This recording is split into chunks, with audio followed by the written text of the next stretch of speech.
Nancy, I sent you an email this morning. I don't know if you got it or not, but Maria and I had a conversation yesterday, and I'm just going to run this down to you really quickly. Supportive Housing Coalition, in a contract that I have with them, they state that we are in a third party contract with TNC Management.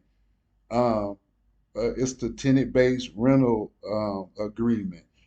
Um, and I just wanted to know, is that true or not?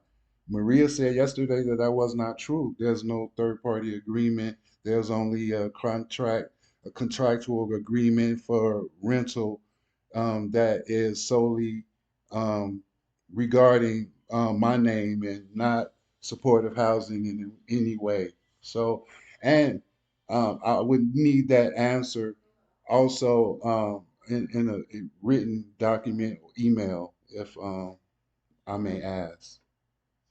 Okay, so Maria is correct.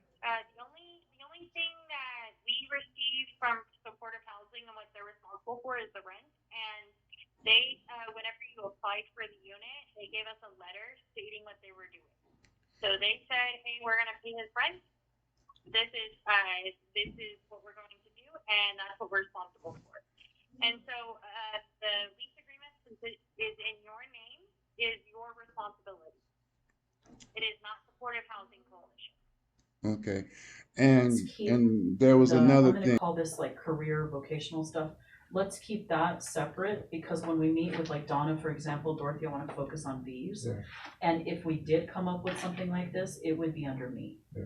Like you wouldn't be doing housing with Donna and then talking to her about you would either be dealing with me or Zoe or somebody that's not involved. Because the other thing I want to reassure you of is these are two different things and I want to compartmentalize. Let's say you volunteer for a couple hours a month, it would go through Zoe and me. Your housing stays with Donna. We keep the two subjects completely I separate. understand. Okay, well, I will work on a plan with you. Here's some of our next steps. I'm going to email you the outline. I didn't quite get as much into programmatic as I would like to, but we'll talk, and the more we get to know each other. But like for example, there's something we have called a support services plan. It doesn't sound like anybody's done that with you, so I'll add that to the list. Okay. So in other words, there's examples of more programming that I want to talk with you about when there's time. The only other thing I wanted to say that really does concern me, and I would say it's contractual, but it also overlaps with program, is we're talking about regs and we're talking about informing you of your rights, but we're also talking about how the program works. Nobody at any time gave you a copy of your actual inspection. Is that what I heard you say? No, there's a form, it's an I don't HQS have form. any of those. Nobody ever Never. actually said it to you, yeah. And even before my team, like nobody's ever done that, even back in the John Ames days? No. So that's one of my biggest concerns is you guys, all of you, not Zoe, not just you, all participants in this program are entitled to a copy of that inspection. And you should also be given a copy of whatever is going to the landlord. This is my first time hearing that.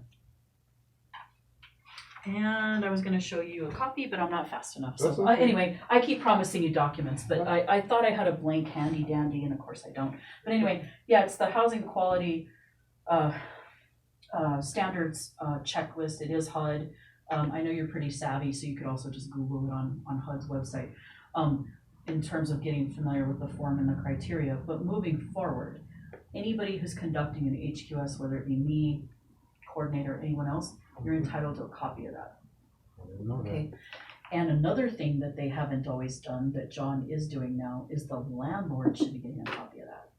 And I will also point out, if we were to determine, now we're not a lawyer, but if we were to determine, I've been in every 6 months or I've been visiting Jerry regularly, you can make a note on there that says, I observed Jerry cleaning, I've observed Jerry spraying bleach on this, cleaning the oil, trying to ventilate. I love how they're like, open your windows to avoid humidity. You're like, dude, there's literally water leaking in my ceiling. So like, not only do you get the HQS, you're entitled to what we submit as a landlord responsibility, versus what we would think would be your responsibility.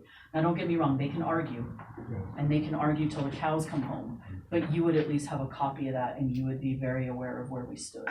Okay, so that's another thing that I added here is you should be getting HQS back. Okay, and I'll make sure that happens in the future. All right, long talk. Is unfair because if I was able to abate rent, it would be, I would be on my books for TNC management. It would almost triple the amount that I owe. Right? Mm-hmm. You take the rent times 12 and then you divide that by 365. And then you multiply that by 12. And I multiply it by 24 months. Because here we're in this month and the lease is ending. I'm supposed to sign it. And we're almost in the next month of July. So that's almost triple the amount that you say that I owe. And the fact that you didn't have anything in place for me to handle it, I would handle it. I would have been abating rent. Like, I'm very familiar with the process as a tenant. And I just think that all of this is a big mess.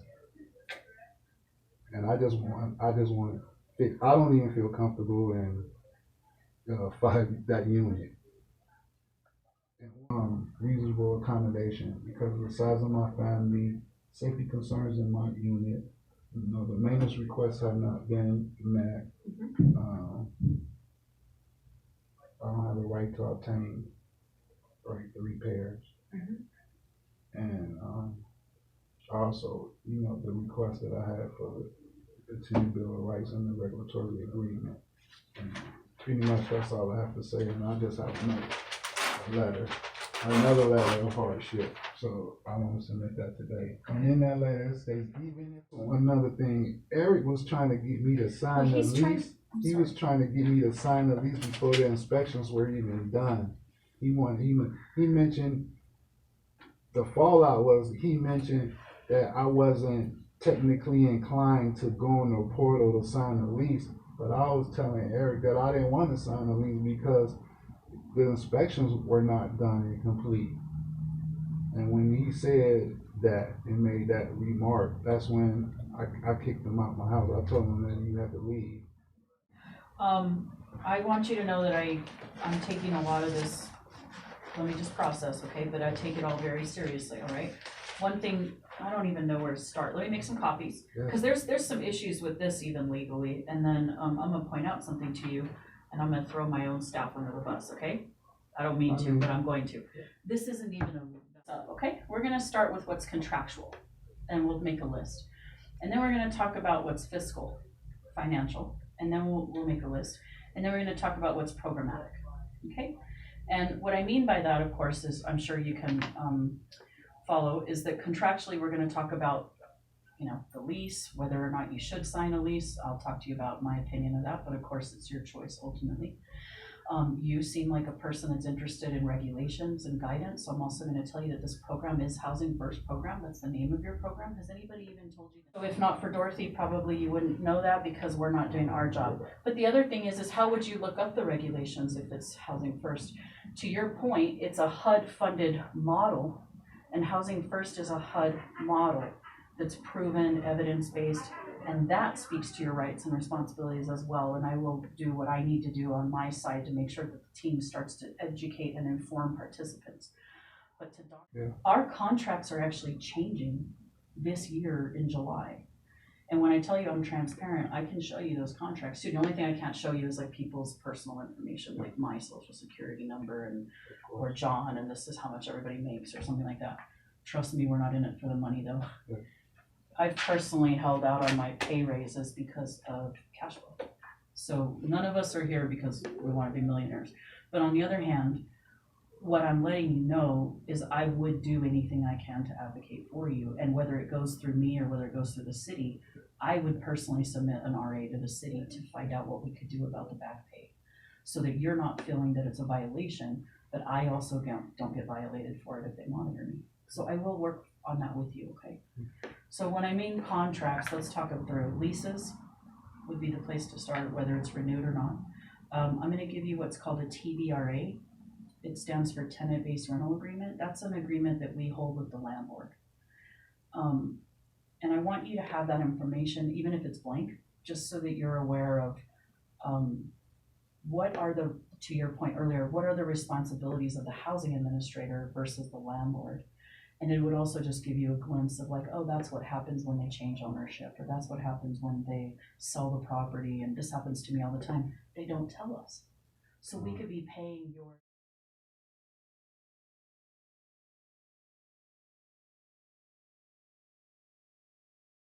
they were advocating for people. They were like, our participants are not getting what they need. But on the other hand, I'm like, that kind of makes me look bad because I wasn't even a part of the conversation. So I have asked them before they level stuff up to go through proper chain of command. So that might be why Donna didn't jump on that sooner. But John did ask, it's the president and CEO of TNC, and I'm also a member of the apartment association. So we have a code of ethics that we're supposed to work through. And John actually cited that and asked for a meeting. And I want you to know it's not just about you, but it's about how they do these violations, when they throw our name in, when they don't. Do they inform us of some of these work order challenges? Are they aware of their own rights and responsibilities? As a landlord compared to us. And I do want he came back to me and said, well, no, Jerry, and I think this could have been handled better. I should have done this. They should have done this. I said, call me. I'll support you. So I want you to know that is happening tomorrow at 11:30. It may not fix everything right this moment, like Joseph and the mold and everything, but on a higher level, I want you to know that we do take that seriously. And because they're so big, TNC is so big, I can hardly not rent with them because they monopolize the city. So TNC lease on your apartment right now, and let's say they sell it off to, I don't pick one, Elevated or Monarch or something, and they don't tell us. And then about 4 or 5 months later, they start collecting on me for not paying Jerry's rent at the new management. And I'm like, wait a minute, you never reported. And now this other old agency has been getting your money. Now the old agency has to pay the new agency. And do you know I have to fight for that all the time? Because they don't agree to the contracts that they have with us. So I want you to get a copy of that, just because you mentioned earlier just having more access to the regulations. That's not necessarily a reg, but it would at least show you what the contractual agreements we have with our landlords. All right. The other thing I mentioned is I'm going to give you a copy of the participation agreement. That's the agreement that you signed with us in terms of what, now I'm not saying it's doing a good enough job, okay, but that's our attempt at explaining what is your program participation and what could result in a violation. Yes. Now, I'm not saying we can't improve, but that's what we have Well, I currently. didn't never get a copy of it. Okay, so we'll do that, okay? Let me think through a couple more. HQ, actually, let me go a couple more. Rent calculations. Has anybody ever given you a copy, like there's a form and you're mentioning why even is it 30%, da, da, da. Has anybody ever given you a copy of that? Okay. So that's called a rent calc, and that is used, they do use HUD regulations for that.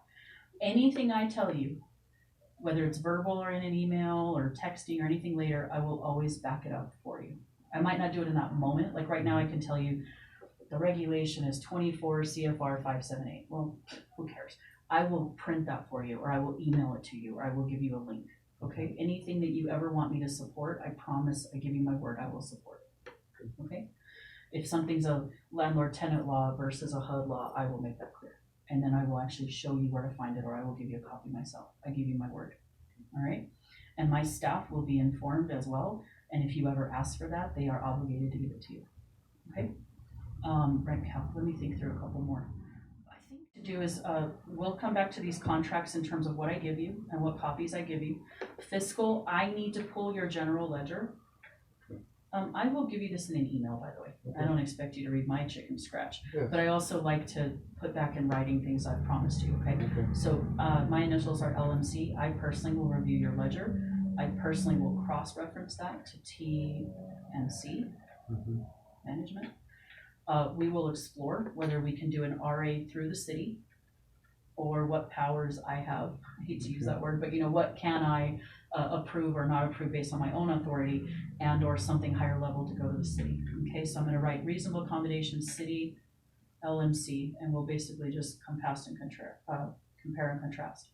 Fiscally, I also want to say, if we do explore you moving, which I'm not going to lie, I would really encourage you to consider moving, but only if I can provide you with these supports that you mentioned.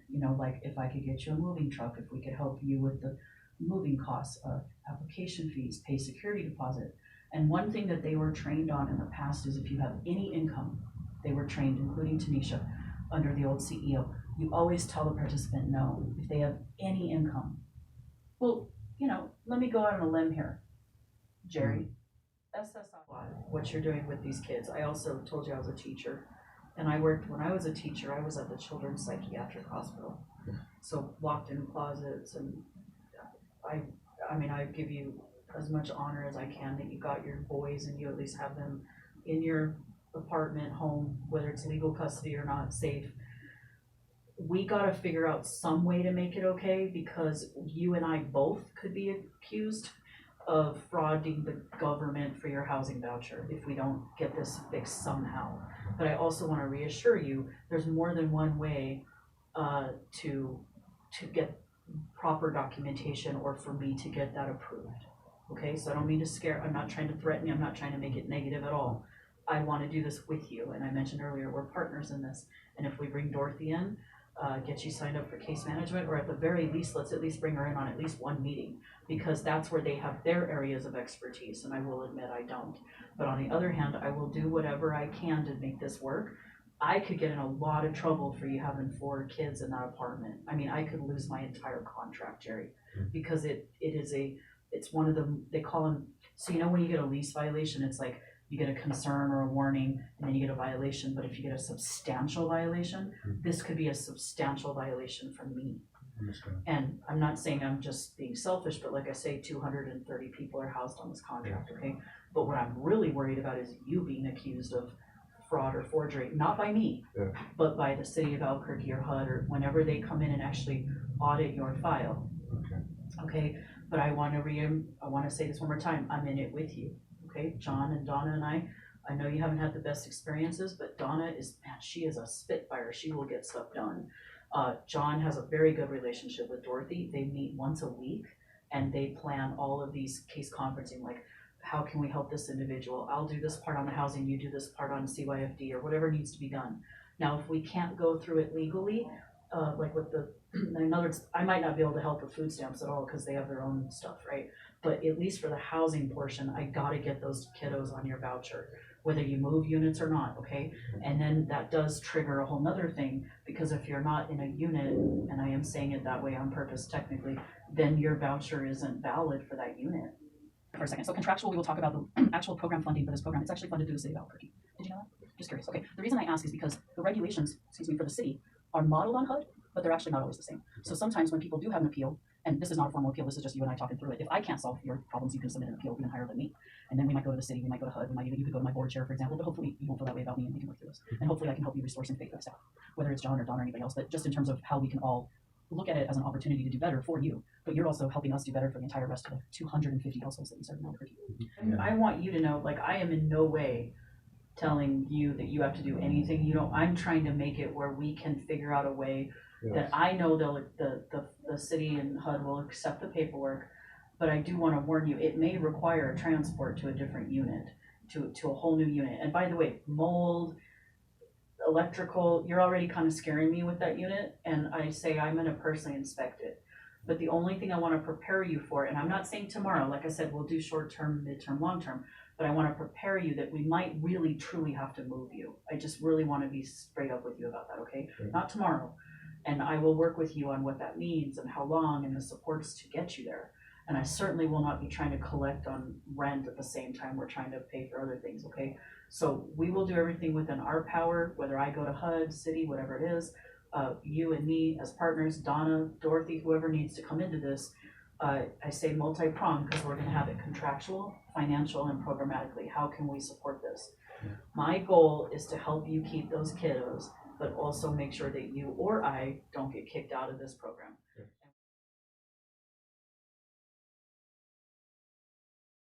To them is they're hearing top down on our monitoring and our audits that we've had so many findings that if they don't start to take action, we will lose the contract. If I lose the contract, I will lose 9 full-time employees, including myself, but more importantly, we would unhouse 230 people. So I'm not making excuses, I'm just trying to give you that bird's eye view. Like, I think they're also starting to panic a little bit. And so I made a mental note, and I also wrote in a more concrete way. I'm not making up excuses, but like I say, I will be honest with you. So what I've done in my 6 months of being the CEO is I've gone to literally all those funders and basically just said, what can we do to fix these issues? I know compliance pretty well, right? So I have some ideas, but then just making sure that those steps are taken. July 1st, we have new contracts and we're going to get some new funding in. So I'm also hoping that we won't have any more of those late rents. So that's another thing I wanted to let you know is I'm well aware of the late rent payments in general. By that I mean literally lose this. It's a $2 million contract. If I lose it, displace a business. And I don't mean to make it like you're all responsible for that. By the way, there's 200 other people that I'm also trying to make sure. Are you okay? Are you okay? Do you have what you need? Do you have the paperwork? The other day, they had 21 unauthorized guests in there. I'm like, are we trafficking? Like, what the hell's going on here? Pardon my language. So I don't mean to make it like you're solely responsible, but I am giving an example that I could take a huge hit on this. And I don't want that to then come back to you even worse, where it's suddenly like, oh, he frauded the government. He didn't report these other 2 kids. He's not being accurate with his custody. Do you know what I'm saying? And I would go to bat for you to verify that that's not the case, but that's why I want things like these in writing. That's why I want to get Dorothy on the phone and just make sure, like, what are we not thinking of in terms of some of that parenting stuff, okay? But I really want to warn you, I might have to get you out of that unit. How would I be from the government because of the 2? You cannot have more dependents in your household on the voucher than what's allowed for the voucher. So there's something, and remember I told you I would back stuff up? Okay. So, because I know I talk a lot of jargon, there's something called occupancy limits, and your voucher is based literally on how many people are in your household. So that allows me to say how much money can I pay for. Now, I will tell you something. Usually, So Eric did an inspection, and there was no follow-up inspection. And somehow, and I mentioned this to John and Donna, because he didn't come back and do an inspection, so supportive housing, we're paying rent on an apartment that wasn't inspected properly. Mhm. So what that did was, it's in reverse. So usually, people say they need a 4-bedroom because they have 4 kids, and they don't. And they're just like living life. Yeah. And I will tell you that's more common. It's very rare that somebody would have, what is it, a 2-bedroom apartment? Yeah. It's very rare that somebody would want to have 2 additional people in the household in a smaller unit, right? Most of the time they're frauding because they, by the way, I don't mean to make accusations. Sometimes they think they're going to get their kids and then they don't. There's an injunction in court. You're probably familiar, like CYFD might say the only way you'll get your kids is if you prove you have this housing. So they'll go and they'll get a 3-bedroom or 4, and then for some reason the state takes 6 months to do that. If I get audited in that 6 months, me and the voucher holder go down because we don't literally have those kids living there. Or sometimes it's elder, like you might have an elder, you're taking care of your mom or your dad. It could be that you have a live-in aide. And so they go and they produce this paperwork and I move them, let's say 2-3-bedroom apartment. Most of the time the fraud is then you go later and you find out that they're not there. And for whatever reason, they're living in this bigger, nicer place or whatever. So I will admit to you, it's usually the opposite of what's happening to you. And that would help our case. But I could also get in a lot of trouble because then so I don't mean to overwhelm you, but here's another thing. It also violates fair housing because I could be accused of not giving you that 3-bedroom I could be accused of not giving you what you need for your size of household, and that actually violates fair housing. And then I really could be accused of racism or ageism or discrimination against you. You're a single father and I kept you from this, or like I'm really nervous about the liability around that. But I also want you to have I want Zamir, and make sure I say this right, Javier, because I also speak Spanish, so I almost said Javier, I also just want him to have a bed, and I want him to have a room, and I could help you get a bed, and we could help you get furnishings and case management, especially if you go through Dorothy. We can help you furnish a home. So I don't mean for you to feel like I'm so technical. It's not just about the compliance. I also want you and your kids to feel comfortable and be in a place where the ceiling fan isn't about to fall on your poor child because it's water damage back there. By the way, I'm also worried that there's water damage next to your electrical, right? Yeah. So there could be more than one reason to get out of that apartment, Jerry. But on your time, on your terms, and we get you some support. You're not threatened. You don't have to do it by a certain day. It's not tomorrow. We work on it together and we make sure that you have a way to do that. I can absolutely guarantee to you I can pay the application fee. I can pay security deposit. I think Dorothy or I could pay for a moving van. I think Dorothy or I could help get mattresses and furnishing, the little dresser for the boys and stuff. I could help you with kitchenware. In the absence of food stamps, we should be getting you food boxes. Sometimes they're even delivered to you. So I want to look at all those resources for you at the same time, and I want to really make sure you leave this meeting. I am not threatening you at all. I'm not threatening your housing. I told you I don't want there to feel like there's a power differential. I want to help you as a father figure this out so that you don't have any issues legally with that voucher, but also just so you and your kids have a better place. And they have their beds, or they at least have a place to do their homework and stuff like that, okay? I really mean that. Okay. You're throwing me a curveball every now and then just because some of the stuff that I would normally use would be like, I have medical records, I can show that the dad's been taking them to the doctor.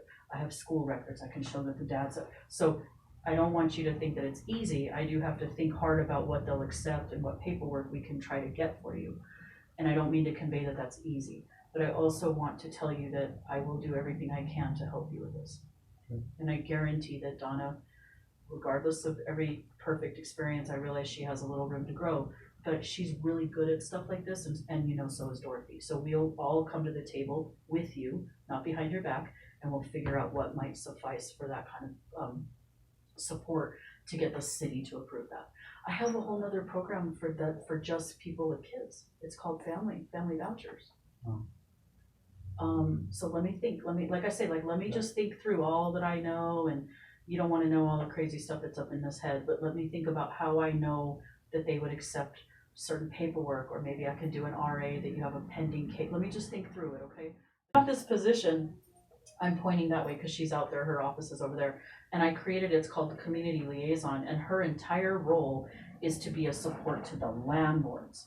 The coordinators, Donna should be supporting you, right? Like you say, and to avoid that conflict of interest I mentioned, Donna, John, maybe they don't even get involved in these work orders. Maybe it goes to Zoe, and then Zoe follows up with TNC. Hey, I'm here, you know, is there a reason you are not making the repair? Is there something I can do to help you? Is it our responsibility? Well, no, actually it's yours. Well, we'll pay for this. Well, we can pay for half of it, or maybe we're gonna ask for a mutual rescission for Jerry and just completely get him out of that lease. We don't have a lease, but you know, in other words, she's in a position to negotiate what also supports the landlord. And it could be individual, but it could also be like the other day, she did a whole training on the HQS. Okay. What is it? Why is it important? How does it work? What's my role? What's your role as the landlord? So I'm letting you know this in terms of like, I am trying to think holistically how to address some of your concerns on a higher level, but also if you were to come in this volunteer idea, I just want to throw out another example. Maybe you could even consult on that. What forms would be helpful online? What, you know, knowing the difference between tenant rights and vouchers and stuff like that. So I'm really trying to think big, but also not put too much more on your plate because I know you're juggling a lot. No, actually, that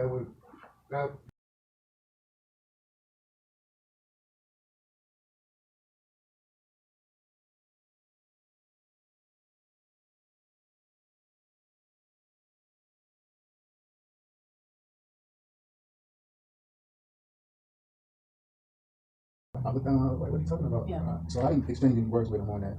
But Eric came in to do an inspection. Well, let me say that. Let me finish. Eric didn't come back to do an inspection for the 2000, the lease that is up now. Okay. He didn't come back and do an inspection. And so I don't feel like it was right for CHA to be paying rent on a property that wasn't safe for me and my son's.